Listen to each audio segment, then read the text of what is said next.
के तपाईंलाई थाहा छ, फेसबुकले नेपालमा मोनेटाइज दिएसँगै लाखौं नेपालीहरू फेसबुकमा बिहान बेलुका विभिन्न गुड मर्निङ, गुड इभिनिङ जस्ता पोस्टहरू गर्दै विभिन्न ग्रुपहरूमा सहभागी भएको देखिन्छ।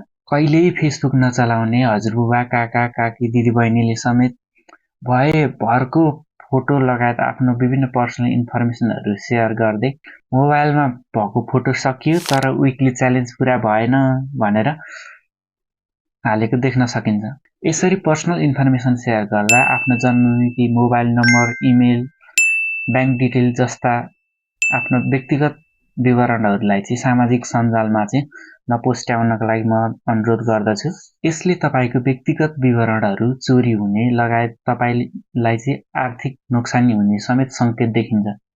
अनि अर्को छुटाउनै नहुने कुरा, यदि तपाईले फेसबुकबाट अर्निङ गरिरहनु भएको छ भने मैले यति डलर कमाए, उति डलर कमाए भनेर आफ्नो अर्निङ लगायत आफ्नो पर्सनल डिटेलहरू चाहिँ सामाजिक सञ्जालमा सो नगर्नु होला। अहिले धेरैजनाको गुनासो मलाई फेसबुकले ओटिपी पठाइरहेको भन्दै हुनुहुन्छ। यो भने पक्कै राम्रो संकेत होइन। आफ्नो मोबाइल नम्बर वा इमेलमा आएको ओटिपी अरूलाई सेयर नगर्नु होला। बजारमा विभिन्न स्क्यामहरू चलिरहेको छ, सावधानी अपनाउनु होला। धन्यवाद।